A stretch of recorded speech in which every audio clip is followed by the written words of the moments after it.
So hi, this is Shubham. Welcome to my new video. आज हम बात करने वाले हैं एक ऐसे टॉपिक के बारे में जो आजकल मीडिया में बहुत ही ज़्यादा ट्रेंड पे चल रहा है। आजकल मीडिया और सोशल मीडिया, ठीक है, दोनों में सिर्फ एक ही चीज़ चल रही है, जो है आफ्ताब और श्रद्धा मर्डर केस के बारे में। अब बात ये है कि आफ्ताब ने श्रद्धा का मर्डर किया क्यों? ऐसी क्या प्रॉब्लम थी, ऐसी क्या मजबूरी थी जो आफ्ताब ने श्रद्धा का मर्डर ऐसे बेरहमी से किया? ठीक है, क्योंकि आप सबको मीडिया के थ्रू, न्यूज़ चैनल के थ्रू, सोशल मीडिया के थ्रू ये तो पता चल ही गया होगा कि कैसे किया, क्योंकि बहुत सारे लोग वीडियोस बना रहे हैं। आज हम इसी केस का एक दूसरा एंगल भी डिस्कस करेंगे। There is no sensationalizing this horrible crime because every single detail that India Today's crime team has brought forth. Living in Delhi on the 8th of May. So all these, we need to be taken to all these places so that a sequence of events could be made, which could help the police in framing the final charge. Yesterday he was brought to this very location, and also day before yesterday actually Aftab was brought in from one part of the jungle Dropped and into at least 35 pieces. She was dismembered. Pieces of her was scattered. क्योंकि हमने अभी तक सिर्फ उन्हीं बातों पे believe किया है, उन्हीं बातों को माना है जो हमें बताया गया है। बात यह है कि ये केस इतना पॉपुलर क्यों है, सबके लिए इतना इम्पोर्टेंट क्यों है? क्योंकि ये केस में जो अक्यूज्ड है उसने इतनी बेरहमी से अपने लाइफ पार्टनर, जिसके साथ वो रह रहा था, उसका मर्डर किया है। आप समझ लो, तो 35 पीसेस में उसको काट के फिर नए फ्रिज में उसको फ्रीज करना, हर रोज़ 2 बजे रात में उसकी एक एक बॉडी के एक एक पीसेस को ले जाके दूर फेंक देना, तो समझ सकते हो कि किस तरह की ह्यूमैनिटी। मुझे लगता है उस आदमी में जरा भी हमदर्दी या फिर जरा भी इंसानियत नाम की कोई चीज़ बची नहीं थी, या फिर किस लेवल तक वो आदमी इतना परेशान हो गया कि उसको ऐसा करना पड़ा। ये बात कोई आज एकदम से तो उसके माइंड में आई नहीं होगी कि भाई मर्डर कर देते हैं। ज़रूर कुछ प्रॉब्लम्स होंगी जो बहुत पहले से चल रही होंगी और जो वो सॉल्व नहीं कर पा रहे होंगे आपस में मिलके। ठीक है, तो आज हम उन्हीं बातों को थोड़ा देखते हैं। अब थोड़ा सा ब्रीफ देके हम मेन मुद्दे पे आएंगे। आफ्ताब और श्रद्धा दोनों मुंबई से थे। कुछ सोशल मीडिया और मीडिया के हिसाब से वो एक डेटिंग ऐप पे मिले थे और वो एक कॉल सेंटर में मुंबई में जॉब करते थे। दोनों लिव इन रिलेशनशिप में रह रहे थे, जो आज की डेट में यूथ के लिए एकदम कॉमन चीज़ है। अगर आप पुणे जाओ, मुंबई जाओ, तो वहाँ से एकदम कॉमन है। हर एक पार्टनर अपने पार्टनर के साथ में रहने लग रहा है और दोनों एक दूसरे को अच्छे से समझते हैं, अच्छे से लाइफस्टाइल जीते हैं। अब यहाँ पे क्या था कि जो श्रद्धा की जो फैमिली थी, जब श्रद्धा ने ये बातें अपने पेरेंट्स के साथ में डिस्कस की, तो श्रद्धा की जो फैमिली थी वो ये सारी बातों के अगेंस्ट थी। वो नहीं चाहती थी कि श्रद्धा ये रिलेशनशिप को आगे कंटिन्यू करे। अब श्रद्धा और आफ्ताब दोनों एक दूसरे से इतना ज़्यादा कनेक्ट हो गए थे कि उनको ये रिलेशनशिप को ब्रेक करना या फिर एक दूसरे से अलग होना थोड़ा सा मुश्किल था। तो वो दोनों दिल्ली शिफ्ट हो गए। वहाँ पे आके मीडिया के हिसाब से वो एक कॉल सेंटर में जॉब करना चालू कर देते हैं। अब श्रद्धा का दिल्ली शिफ्ट होने के बाद में उन दोनों, श्रद्धा और आफ्ताब के बीच में जो चीज़ें थी वो उतनी ज़्यादा, वो दोनों आपस में एक दूसरे से कनेक्ट नहीं कर पा रहे थे। ये बात को श्रद्धा ने अपने पेरेंट्स के साथ में भी डिस्कस की। दोनों के बीच में चीज़ें ठीक ना चलना, लड़ाई झगड़े होना, ये सारा जो मैटर था वो एक मर्डर के फॉर्म में बदल गया और आफ्ताब ने श्रद्धा का मर्डर कर दिया। अब क्या हुआ कि श्रद्धा का कनेक्शन उसके फादर से जब टूट गया, तो श्रद्धा के फादर ने एक कंप्लेंट लॉन्च करी दिल्ली में। वो कंप्लेंट के बिहाफ पे दिल्ली पुलिस ने एक्शन लिया और वो एक्शन लेने के बाद में दिल्ली पुलिस ने ये पता लगाया कि आफ्ताब ने ही श्रद्धा का मर्डर किया है, क्योंकि जो उसके कुछ पार्ट्स थे वो उसके घर के फ्रीज में कुछ रह गए थे। उसके बिहाफ पे दिल्ली पुलिस ने आफ्ताब पे एक्शन लिया, जहाँ से ये पता चला कि आफ्ताब ने ही श्रद्धा का मर्डर किया है। अब ये इतनी स्टोरी को सारे मीडिया चैनल, सारे सोशल मीडियाज ने कवर किया है। कोई भी न्यूज़, कोई भी सोशल मीडिया पेज उठा के देख लो, सभी लोग इसी बारे में बात कर रहे हैं और जो स्टोरी मैंने बताई है सेम स्टोरी पे बात कर रहे हैं। ठीक है, आज हम इस वीडियो में एक दूसरा एंगल भी डिस्कस करेंगे कि रीज़न क्या था, क्योंकि कोई भी आदमी एकदम से इतना ज़्यादा बेरहम नहीं हो सकता। एक नॉर्मल आदमी, एक नॉर्मल इंसान ऐसी घटना को अंजाम नहीं दे सकता। एक मेंटल डिप्रेस्ड आदमी ही ऐसी घटना को अंजाम दे सकता है। अब दोस्तों बात यहाँ पे ये आती है कि आफ्ताब ना ही उसे कोई मेंटल इश्यूज है, ना ही वो डिप्रेस्ड है, तो फिर क्या वजह थी कि उसने ऐसा किया। इसमें हम हर तरह के रीजंस को डिस्कस करेंगे, चाहे वो सोशली हो या फिर वो पॉलिटिकली हो या फिर वो फाइनेंशियली हो। अब कहानी का हम पॉलिटिकल रीजन थोड़ा डिस्कस करेंगे। जो कहानी की शुरुआत ही ऐसी होती है जिसका मेन थीम पॉलिटिकल रीजन है, जो कि धर्म का अलग होना। पॉलिटिकल रीजन इसलिए क्योंकि आज की डेट में हर एक चैनल पे लव जिहाद एक मेन मुद्दा है। हर एक चैनल पे आए दिन ऐसी न्यूज़ आती है लव जिहाद को लेके। ये भी जो मीडिया दिखा रही है, ये केस भी थोड़ा लव जिहाद जैसा ही है। श्रद्धा ने जब ये सब बारे में अपनी मदर को बताया तो रिलीजन अलग अलग होने की वजह से श्रद्धा की माँ ने श्रद्धा को ये रिलेशनशिप रखने से मना कर दिया, जो कि मैंने पहले वीडियो में बताया था। अपनी मदर की परमिशन के अगेंस्ट जाके श्रद्धा ने ये रिलेशनशिप बनाया और दिल्ली में जाके वो लिव इन रिलेशनशिप में रहने लगी। यहाँ पे एक लव जिहाद का थोड़ा सा एंगल दिखता है। आफ्ताब और श्रद्धा दोनों एक दूसरे से कनेक्टेड तो थे। अब जब फैमिली सपोर्ट भी नहीं रहा श्रद्धा के पास में, तो श्रद्धा आफ्ताब से इमोशनली भी कनेक्ट हो गई। रिलेशनशिप एक ऐसी चीज़ है ना जहाँ पे अप एंड डाउन्स लगे रहते हैं। हो सकता है आपका शुरू में अच्छा चल रहा है और कुछ टाइम के बाद में चीज़ें अलग डायरेक्शन में जाने लगती है, फिर लोगों के बीच में लड़ाइयाँ होती हैं, जैसे उनके बीच में भी हुई होगी।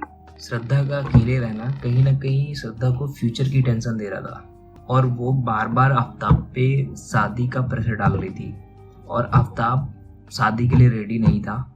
ये चीज़ आफ्ताब ने मीडिया को बताई। दूसरा रीज़न भी हो सकता है सोशल रीज़न।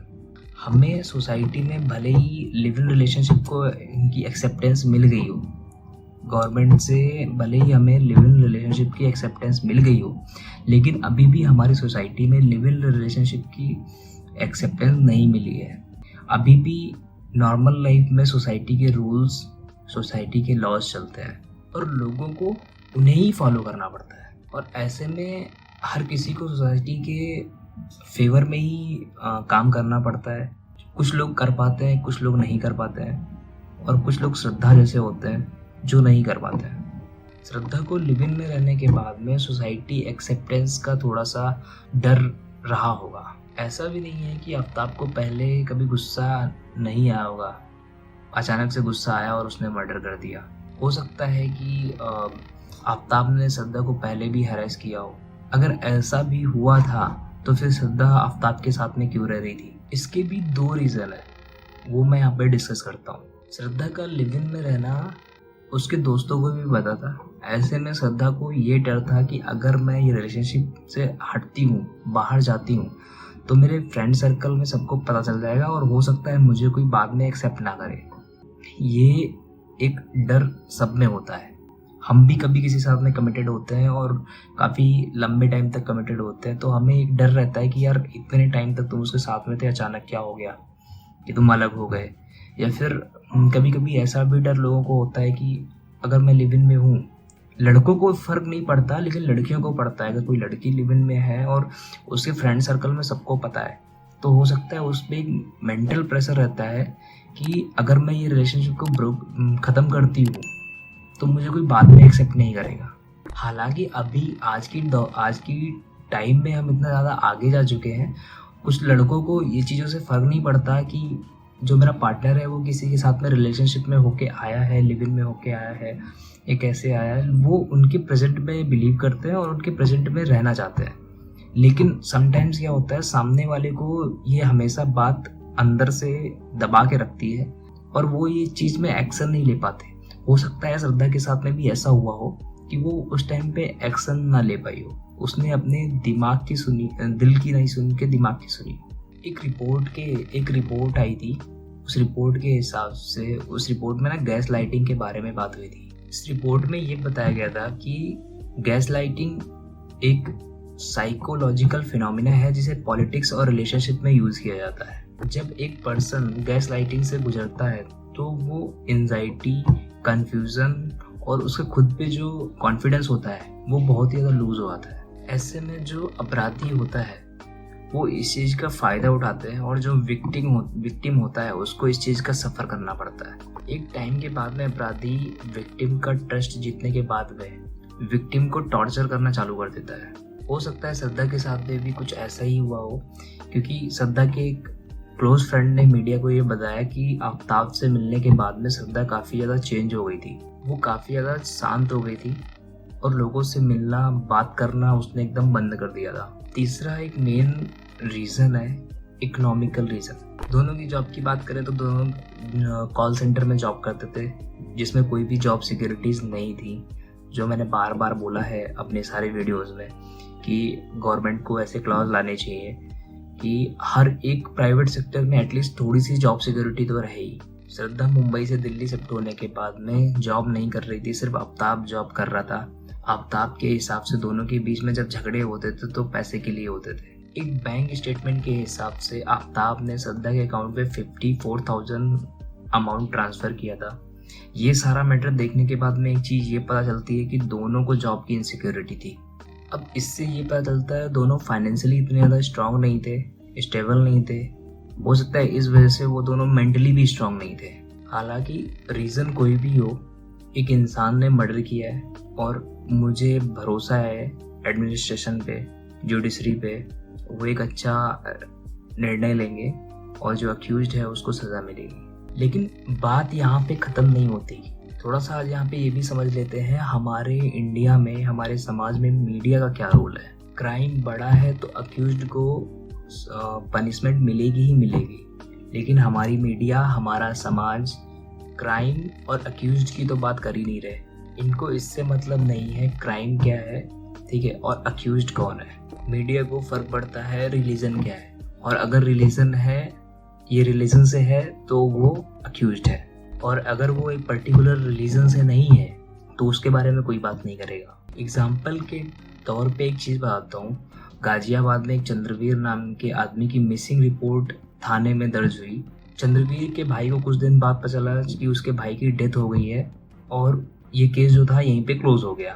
और 4 साल के बाद में एक नए SSP आए और उन्होंने जितने भी पुराने केसेस थे वो सारे ओपन कराए और इस केस को वापस से री इन्वेस्टिगेट किया, जिसमें ये पता चला कि चंद्रवीर की वाइफ सविता और उनके नेबर अरुण के साथ में उनका कुछ अफेयर चल रहा था। अब इसमें अरुण और सविता दोनों ने मिलके चंद्रवीर का मर्डर कर दिया और अरुण के घर में 6 फीट अंदर डेड बॉडी को दफना दिया। अब ये जो इंसिडेंट है ये आप दृश्यम वाली मूवी से कनेक्ट कर सकते हो, ताकि बॉडी इतनी स्मेल ना आए, इसलिए उसने 6 फीट नीचे जाके उसको दफना दिया। इस बात पे कोई भी मीडिया, कोई भी समाज बात नहीं कर रहा। धर्म को देखकर क्या हम अब जो अक्यूज्ड है उसको छोड़ दें या हम उसके बारे में बात ना करें, क्योंकि क्राइम वो भी उतना ही बड़ा है जितना बड़ा ये क्राइम है। और बात यहाँ पे सिर्फ आफ्ताब की हो रही है, चंद्रवीर की नहीं हो रही, या सविता अरुण की नहीं हो रही। मुझे लगता है कोई भी अक्यूज्ड को उसके रिलीजन से ना जज करके, वो एक अक्यूज्ड है और उसने ये किया है, उसे ये फॉर्म में जज करना चाहिए। हमारे समाज को, हमारी मीडिया को, दोनों को अक्यूज्ड और क्राइम पे फोकस करना चाहिए, ना कि रिलीजन पे। दोनों केस, फिर चाहे श्रद्धा का हो या चंद्रवीर का, दोनों बहुत ही ज़्यादा संगीन है और दोनों में क्राइम हुआ है। दोनों के रिलीजन अलग अलग हैं, लेकिन अपराधी दोनों में है। लेकिन हमारी मीडिया धर्म देख के अपराधी का सर्टिफिकेट क्यों देती है?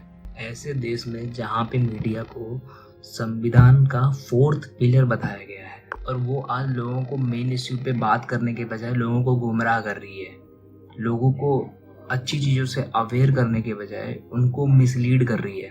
हमारी मीडिया इन्फॉर्मेशन देने वाली मीडिया होनी चाहिए, ओपिनियन देने वाली नहीं। हमारी मीडिया कैसी होनी चाहिए ये हम व्यूवर्स ही डिसाइड करते हैं। एक जागरूक समाज का सिटीजन होने के नाते हमारा ये फ़र्ज बनता है कि हम एक अक्यूज्ड को उसके क्राइम जो उसने किया है उसकी सज़ा दिलाएं, ना कि उसके रिलीजन पे बात करें, फिर वो आफ्ताब हो या फिर अरुण हो या सविता हो। वीडियो इन्फॉर्मेटिव लगा हो तो चैनल को सब्सक्राइब कर लो। कमेंट में बताओ इस टॉपिक को लेके आपकी क्या राय है। आपको लगता है कि मीडिया को दोनों चीज़ें दिखानी चाहिए? लाइक बटन दबा दो, कमेंट में बताओ जो मैं बोला है। मिलते हैं अगले वीडियो में। Thank you.